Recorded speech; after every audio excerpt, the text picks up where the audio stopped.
Fala pessoal, aqui quem fala é o Vini, sejam bem-vindos a mais um vídeo e neste vídeo eu vou falar sobre Michael Chandler. Por quê? Porque eu vi os dois vídeos do Moicano falando do Michael Chandler e o segundo vídeo, o Moicano reagiu ao vídeo do sexto round que eu assisti ali por tabela e eu quero falar também sobre esse assunto, mas eu vou tentar fazer algo diferente do que eles já fizeram, porque senão não faz sentido. Tem ali o primeiro vídeo, o informativo, né, que o Renato do sexto round fez, muito bom. O Moicano reagiu, deu a opinião dele ali e eu vou dar a minha aqui. Eu vou tentar fazer o papel de advogado do diabo aqui, tá? Então eu vou tentar pensar, argumentar, entender o porquê, caso seja confirmada a luta do Michael Chandler com o Arman, por que o UFC estaria fazendo isso? Qual seria a lógica, né? Porque a gente tem o Arman Tsarukyan na primeira posição do ranking e a gente tem o Chandler em sétimo. Não sei por que ele ainda está ali, né? Enfim, é meio complicada essa situação aí.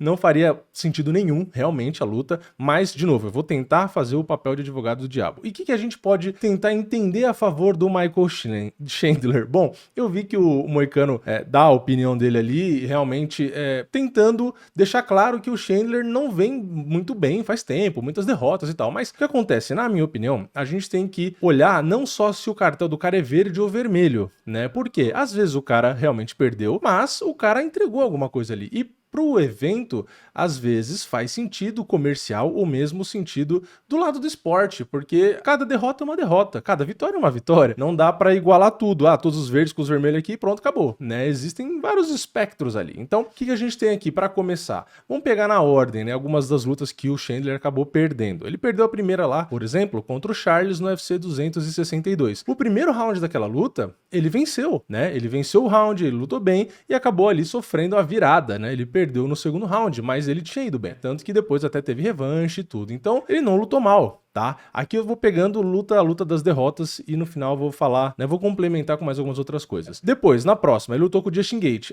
Ele perdeu também. Sim, ele perdeu. Mas o segundo e o terceiro round foi onde ele perdeu. Porque o primeiro, ele também venceu, na opinião de dois juízes de três que tinham. Ou seja, a luta, estavam os dois juízes marcando no primeiro round pra ele. Então, beleza, ele tomou a virada, 2-1, perdeu a luta, ok. Mas ele tinha ganho também o primeiro round do Justin Gaethje, que também é um cara que tava lá em cima. Então assim, mas é derrota, não interessa. Sim, é derrota, mas o que eu tô dizendo é, a forma como é a derrota também importa. Aí se a gente vai pra próxima derrota dele, que foi contra o Poirier, a gente tem mais ou menos a mesma coisa. Ele não ganhou o primeiro round, mas ele ganhou o segundo, e de forma unânime, segundo os juízes. Então, até o terceiro round, quando ele foi finalizado, a luta tava empatada. Então assim, não foi um passeio na primeira, ele tomou uma virada, não foi passeio na segunda, ele tava ganhando e também tomou uma virada. E na terceira luta, ele não começou perdendo, mas ele empatou a luta, ou seja, a luta estava empatada até que no terceiro round ele acabou sendo finalizado. Ou seja, nenhuma das três foi um passeio na pontuação, estou dizendo. Eu não estou indo para a parte subjetiva, eu estou focando na parte objetiva, tá? E aí a gente vai para a luta mais recente dele, aí ok, tá? Ele enfrentou o Charles, a revanche, e o Charles passou o carro. Isso é verdade, isso são fatos. A gente olha aqui os scorecards, o Charles ganhou os 4 primeiros rounds com um juiz marcando o segundo round 10-8 para o Charles, ou seja, o Chandler só ganhou de forma unânime o quinto round. Tá? Então não foi aqui um caso onde ele começou ganhando e tomou uma virada, não foi competitivo realmente. Aqui o Chandler acabou sendo atropelado, mas é aquilo, a gente tem que ser justo. O Chandler estava sem lutar há 2 anos, né? Ele ficou 2 anos sem lutar e voltou para enfrentar o Charles. Então para ele, assim, foi um bom negócio pelo lado da visibilidade, porque o Charles, ele teve uma baita oportunidade, né? Mas o Charles vinha ali com frequência de luta, né? Ele tinha lutado em abril contra o Arman, foi derrotado, mas lutou bem e tudo, performou, e ali em novembro ele lutou de novo, né? Então assim, o Charles, enquanto o Chandler não tinha lutado desde novembro de 2022, o Charles lutou em outubro de 2022 com o Makhachev, lutou em junho de 2023 com o Dariush, lutou em abril de 2024 com o Arman, e aí lutou com o Chandler. Ou seja, enquanto o Chandler não fez nenhuma luta, o Charles tinha feito 3 lutas, né? Então, não estou dizendo que, se tivesse ritmo de luta, o Chandler ganhava do Charles. Não tem nada a ver. Mas eu tô dizendo que tem esse ponto a se considerar, né? O Michael Chandler veio de mais de 2 anos parado porque ele caiu na armadilha de acreditar no Conor McGregor e ficar esperando a tal luta. Então, eu acho que não só o Chandler estava ganhando ali 2 lutas que depois ele acabou perdendo de virada, né? Que foi a primeira do Charles, a segunda do Gaethje e a terceira estava empatada, ou seja, ele só foi dominado na 4ª luta. Não só isso, mas eu acho que talvez o UFC tenha uma dívida com o Chandler por conta dessa coisa do McGregor, né? Por conta ali do TUF, tudo que foi criado, essa promessa, sucesso, o cara meio que parou a carreira dele por 2 anos e acabou sendo completamente prejudicado. Então talvez tenha esse ponto, tá? E outra coisa pra fechar, tentando fazer o papel de advogado do diabo, não estou dizendo que o UFC está certo em casar Michael Chandler e Arman, eu tô tentando entender, tá? São argumentos que talvez possam ser usados para isso.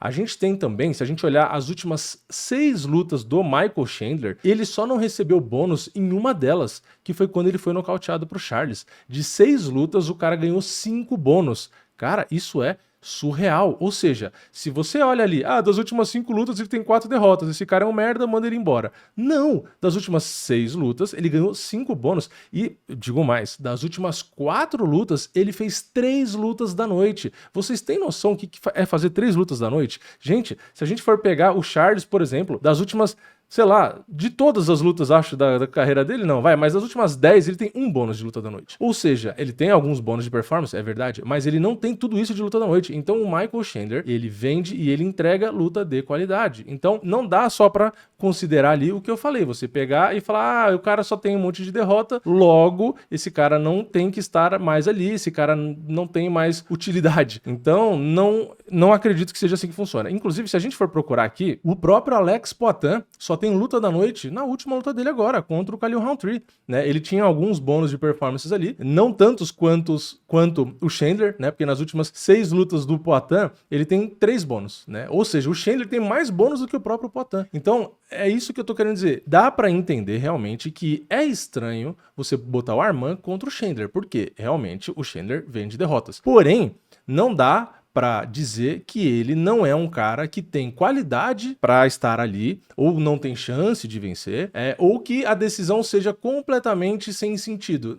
Não, do lado esportivo, ok, realmente não vai ter muito sentido. Você pegar um cara que tá lá pra baixo, com o primeiro, que era pra ter disputado o cinturão, realmente, o lado esportivo fica bem estranho. Eu também não concordo, eu tô tentando advogar do outro lado aqui. Agora, o Chandler não é também a porcaria que tentam pintar. E não estou dizendo tentam pintar do Moicano nem do Renato, nem de nenhum dos dois Renatos, nem do Sexto Round, nem o Moicano, tá? Eu tô falando da opinião que eu vejo dos fãs, né? Tem muitos fãs que realmente cagam na cabeça do Chandler. E é o que eu falei, das derrotas ali, mesmo das últimas 6 lutas, ele ter perdido 4, foi o que eu falei, ele tem 5 bônus, ele tem 3 performances da noite e 2 das derrotas das 4 ele perdeu de virada. Então é um cara que entrega, a luta legal, é um cara que não se poupa. Aliás, ele tem derrotas justamente por isso também, porque ele luta na loucura, ele quer entregar entretenimento. Então eu acho que é um cara realmente valioso, que às vezes pode ter oportunidades justamente por conta disso e também talvez, quem sabe aí, por conta da dívida ali, a questão do TUF, que ficou realmente uma situação muito chata com ele, mas é lógico, podem ter vários outros motivos, né? Pode ser amigo de alguém, empresário, pode ser um monte de coisa aí. Mas é isso, para eu resumir a minha opinião, eu também acho errado casar a Arman contra o Michael Chandler caso essa luta seja confirmada. Não tem nada certo, né? Eu também acho errado. Mas eu acho que existiria um porquê, né? Se a gente for tentar buscar esses fundamentos aqui. Foi o que eu falei. É um cara que entrega, não sei o que, e querem dar oportunidade pra ele. Mas, de qualquer jeito, mesmo dando oportunidade pra ele, eu não acho que ele venceria o Arman, tá? Então é isso.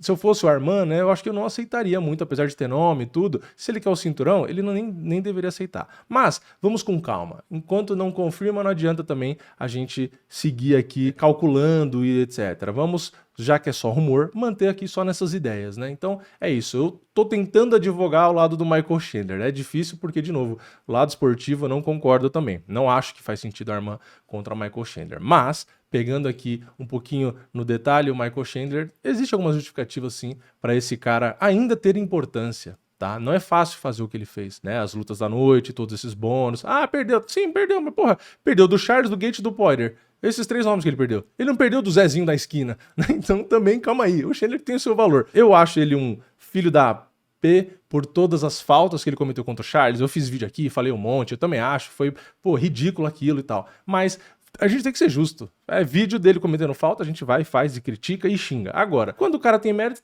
também. né? Pô, quem ganha tanto bônus que nem ele desse jeito? Né? Quem entrega a luta tão boa a ponto disso, entendeu? Então, tem o peso dele ali, mas é isso, eu também acho errado. Arman e Chandler não faz sentido agora. Mas eu quero saber a sua opinião, comenta aqui embaixo. Eu tentei advogar a favor do Chandler, mas é difícil, como deu pra ver, né? Tem coisas aqui que realmente faz sentido, mas mesmo assim não dá, né? Arman e Chandler realmente não faz sentido. Mas comenta a sua opinião aqui embaixo, deixa o like no vídeo, se inscreve no canal, ativa o sininho e eu vejo vocês na próxima. É nóis, valeu, falou!